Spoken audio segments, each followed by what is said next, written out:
Alright, look. I want all of this bagged for evidence, marked, labeled, checked, everything. Okay. Okay.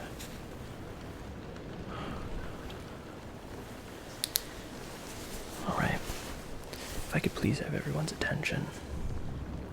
This is going to be a very long night, ladies and gentlemen. If you think that you have cleaned, dusted, swept every inch of this house, I want you to take every grain, every speck of dust, and check it again. And then once you've done that, do it a third time. We have no idea what we're dealing with here, people. I want it all checked. I want it all marked. Okay? If you need a minute to go contact your spouses and let them know that you might not be coming home tonight, I'd be more than willing to give you a couple minutes. We have to get this work done. Thank you. Yeah. I appreciate it. It's getting crazier and crazier every day. He is not gonna like this.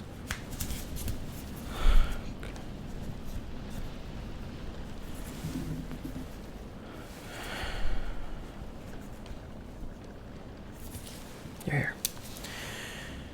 Yeah. Well, we have no idea how the suspect entered the premises. It must have happened no more than an hour ago. There's no sign of forced entry. There's one victim. Yeah, we took photos of everything. I don't know. I have no idea. This is something I've never seen before. It's calculated. Yeah, I have photos. Give me 1 second. Alright. Yep, this is the victim. It's District Attorney Gil Coulson. Why? We have no idea. We're trying to figure that out right now. I mean, we barely found out that this was District Attorney Gil Coulson. His face was so badly bludgeoned and duct taped. So far, we've contacted his wife. He was a father of 2 children. It's absolutely devastating, but, you know, it's unfortunately part of the job. There was evidence scattered throughout, but not a single fingerprint that the lab has come back to report.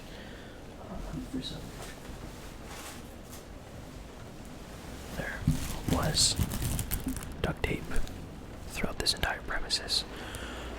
Again, no sign of forced entry. It looks like this was planned and calculated.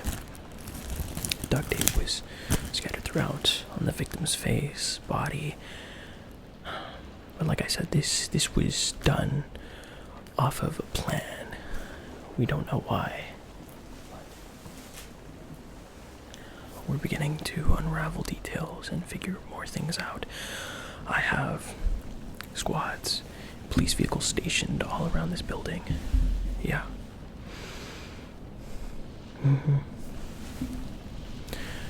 No. Gil Coulson, I mean, he's District Attorney of Gotham. Of course he has enemies, but trying to find out who and why is a maze that I don't think we'll ever get out of. We do have something for you. Now, I don't want you to jump to any conclusions or make any statements or ideas because of this, because we have just discovered this on our own. But there was a letter directed towards you. Now, I can't take this out because it is in evidence. It is officially bagged and sealed for evidence. We're sending it to the lab. But there is a picture of what was inside.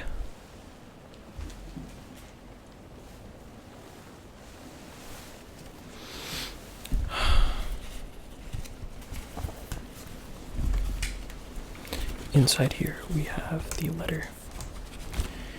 Right here. And it's a riddle of sorts.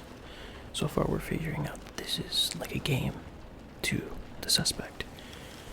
Haven't a clue. Let's play a game. Just me and you. And then right below that is a bunch of symbols that we have yet to decipher. We're getting our top-of-the-line analyst to just detail and document everything that is on this letter. We have no idea, but we do have a suspect in mind. as I say, we're getting the cipher to decode whatever this is. I've never seen it in my 25 years on the force. But we do have one suspect. Goes by the name of Edward Nashton. The reason why we think this could be a very possible suspect is there is eyewitness testimonies around this building who have reported seeing someone of very suspicious manner. Edward Nashton was really a nobody, a ghost. Unless you were Bruce Wayne, I don't think you would know who he is. I mean, he was an orphan at the Wayne mansion. Eyewitnesses and people who were around Nashton said that he was quiet, a very poor student, and he misbehaved on a constant basis. He was, on record, reported many times as a kid displaying aggression and violence, something that would fit the bill of what this murder would deduce. But there was always something about Nashton throughout his early years as an orphan in the Wayne Manor that kind of left people very distraught and just keeping their distance. Was that he was angry, but it was always calculated. And presumably every person that he would seek anger towards or be frustrated about would always have some sort of injury following suit. And then after that, he very much did very poorly in high school. And throughout that time, he was a delivery biker for food. There it kind of gives the in as to how he was able to understand where Mr. Coulson lived and how to get into the premises. From there, though, he graduated from college as a forensic accountant, and that's pretty cut and dry. That's where you get to learn the criminal behaviors and tendencies. We just start trying to locate Mr. Nashton. He's nowhere to be found. He's a literal ghost, aside from the testimonies that we have gotten, that we've had to dig through. I have no idea who this guy is, but he is prime suspect number one. But that is pretty much all we have at the moment. Again, this is very fresh crime. I don't want you to jump to any conclusions. I know that letter was directed to you, and I wish I could give you answers, sir.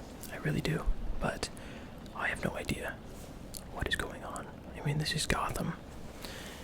It seems every day, day by day, it gets worse.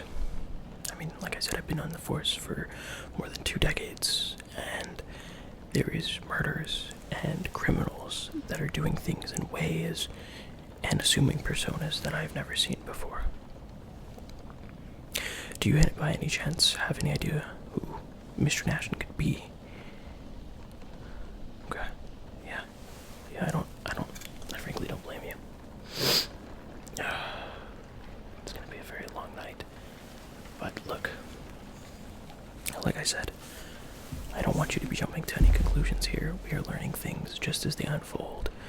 We just found that letter taped up to Mr. Coulson's body. We have no idea the linkage between Nashton and Coulson or why this letter was directed towards you, but it's clearly attempting to get a rise out of you. We can't let that happen. I understand.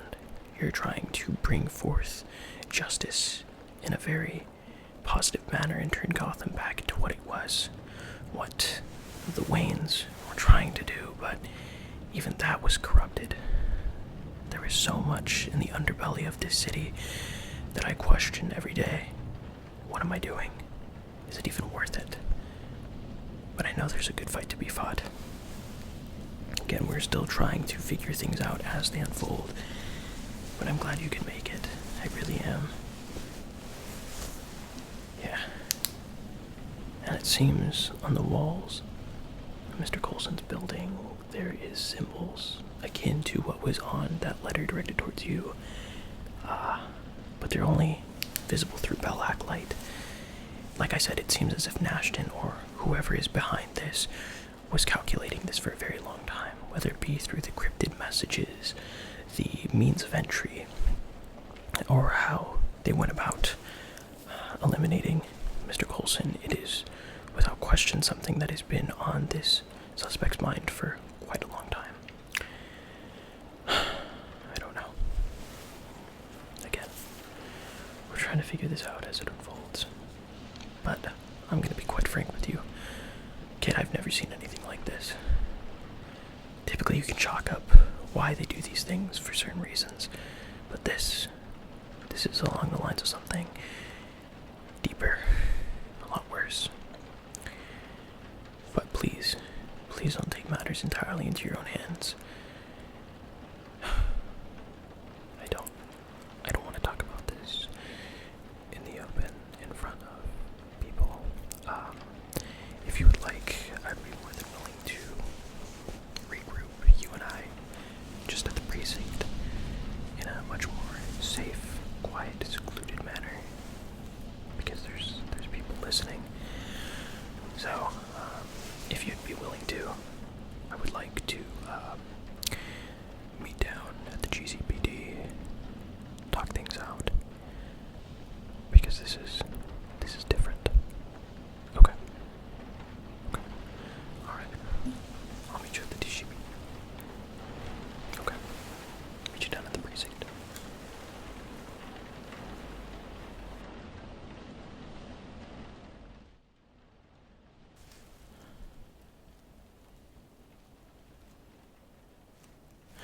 Wonderful. Thank you for coming.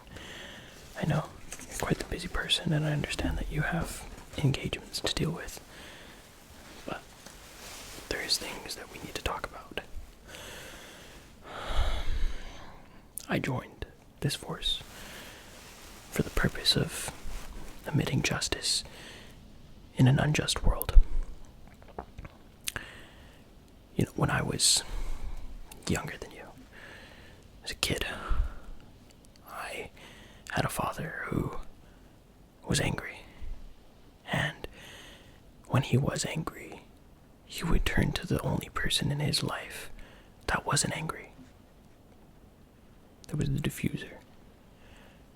And as a result, he took that anger out on her. And because of that,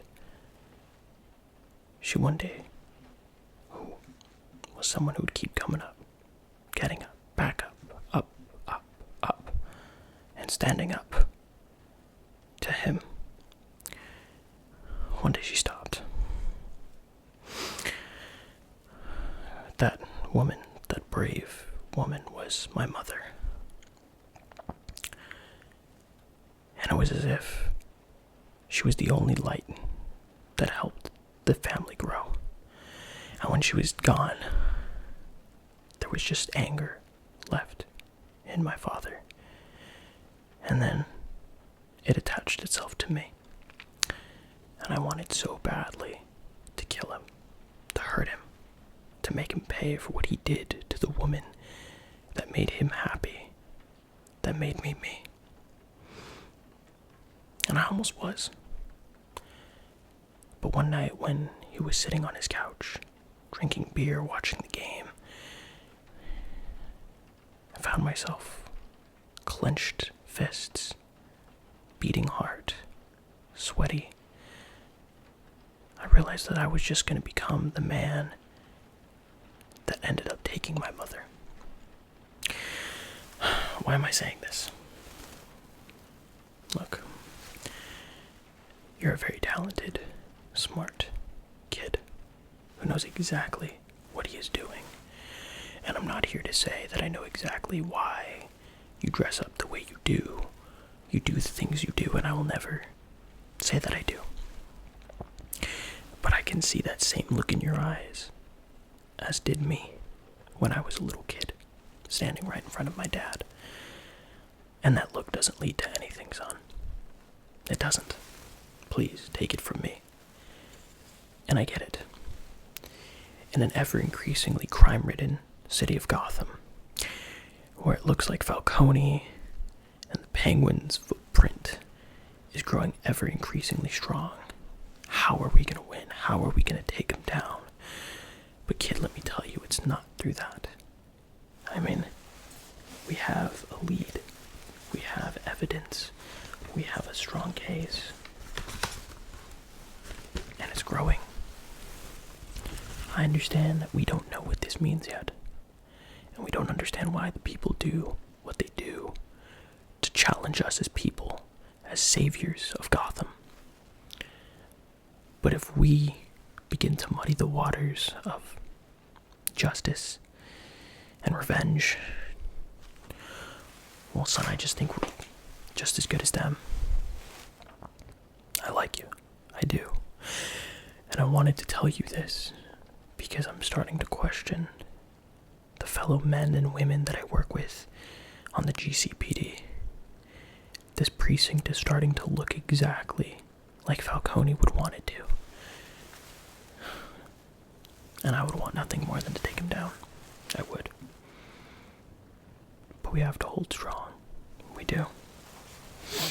Look. Do you want something? I think the only thing that keeps me going sometimes is a nice hot cup of joe. I love it. Do you want some?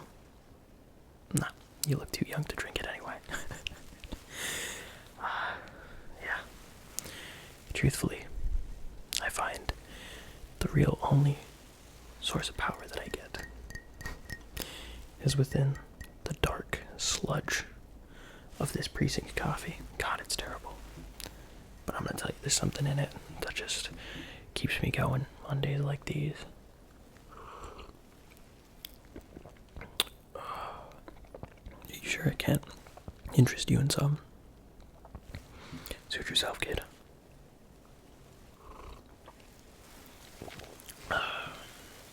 You know. Do you have family? No, I understand. The secrecy thing, I get it. Well, I got a wife at home, Barbara. An incredible woman. Really the only thing that keeps me going some days, aside from that sludge. We have a son on the way.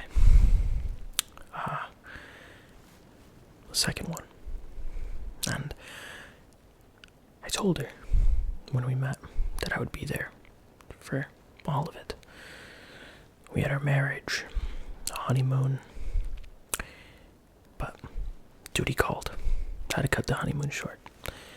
You know, great gift from there though is she got pregnant with our first.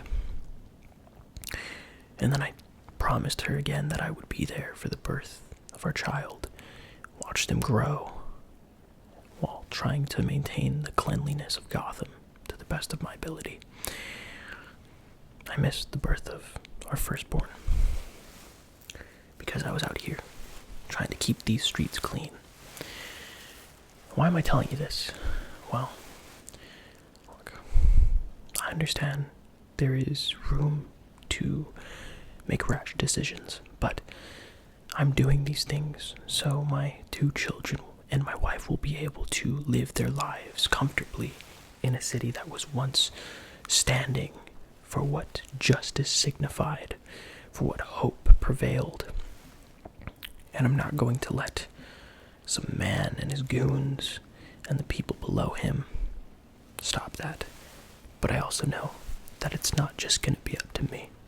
I'm going to need people like you and those who are good and have stood the test of time amidst all of this corruption, crime, to back me and us up.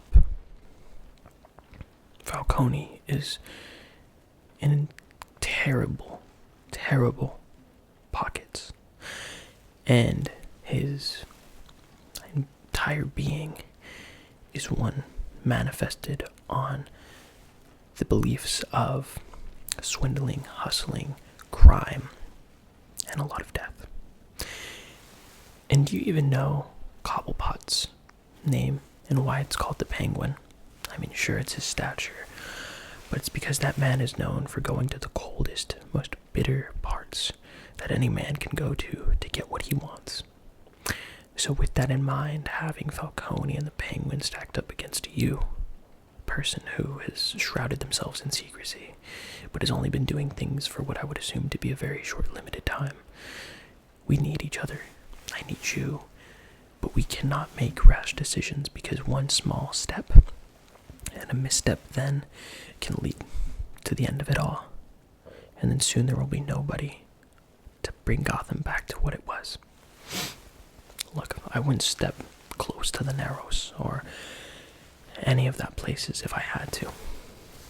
But day by day, I know that we can do this, kid. I know that we can.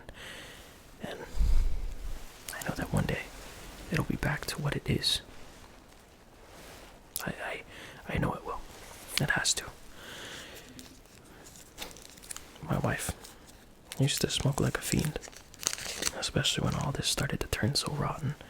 I turned to them even more, but as a man who has broken many promises to her, I told her smoking was a thing of the past. You know, you remind me of a kid I once saved. Well, in reality, he saved himself. He watched his parents get shot in cold blood by Joe Chill. And that look on your eyes is the same look that I remember on that young boy sitting in my office, similar to how we are now, as he was awaiting any glimmer of hope. But I knew that this was going to change him. I don't know what he's up to. Some billionaire philanthropy, but he's a good kid. But you remind me of him. Because similarly to that kid, myself, when I was standing in front of my father, and you are right now, we knew what rotten crime and deception led, and how that road brings nothing good. Nothing.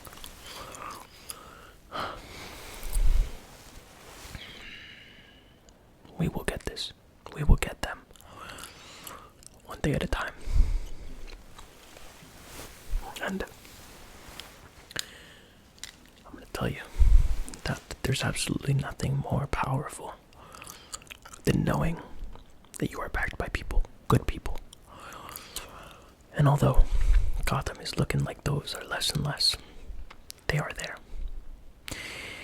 And I don't know who you talk to or how you're able to deal with this unbearable weight of being Gotham's savior, their white knight. But you can always come to me, kid. Always. Anytime. Because we need to stick together. Okay? Well, I think we have some work to do. I gotta type out all this paperwork. But for the meantime, go look around. See what you know about Edward Nashton. And yes, you caught him? Oh, okay. Well, I guess we have to interview Mr. Nashton. Alrighty, I'm on my way. Thank you. Remember though, please, before we do this, keep a level head. And please, just one day at a time, be the good kid that you are. Don't let deception get to you. Okay? Thank you. And I'm always here. I am. I promise. Okay. We got Crazy Looney to interview.